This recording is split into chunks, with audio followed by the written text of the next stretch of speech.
Tapat po ng bed box, makikita nyo po ang okay ni Tomboy, lalo-lalo ng bulaklak ni Tomboy, boss. Nandito na po ako,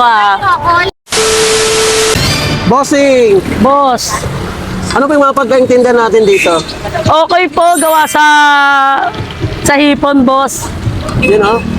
Tapos bukod sa hipon, ano pong mayroon dito? Bulaklak ni Tomboy, pati baga ni Tomboy, boss.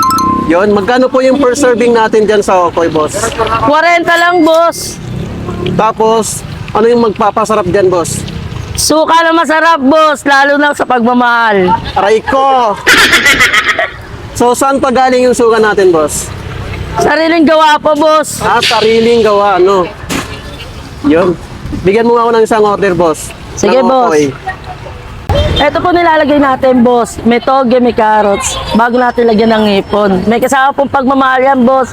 Kaya punta na kayo dito sa Carlos Palanca, corner P. Gomez, tapat po ng bed box. Makikita nyo po ang okay ni Tomboy, lalo-lalo ng bulaklak ni Tomboy, boss. Nandito na po ako, So, magkano nga ulit po yung presyo na Okoy nyo dito? 40 lang, boss. Matitikman mo na yung pagmamahal ni Tomboy, boss.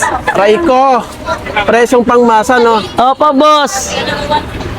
Ayun, sa mga gusto pumunta, alam nyo na.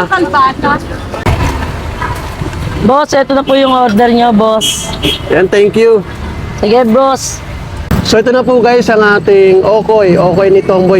Dito po yan sa may Carlos Palanca. So try natin guys. Ito.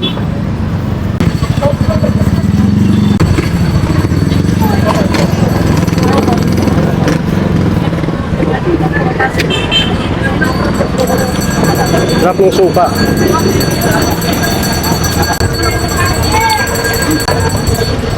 Grabe, suabe. Sarap.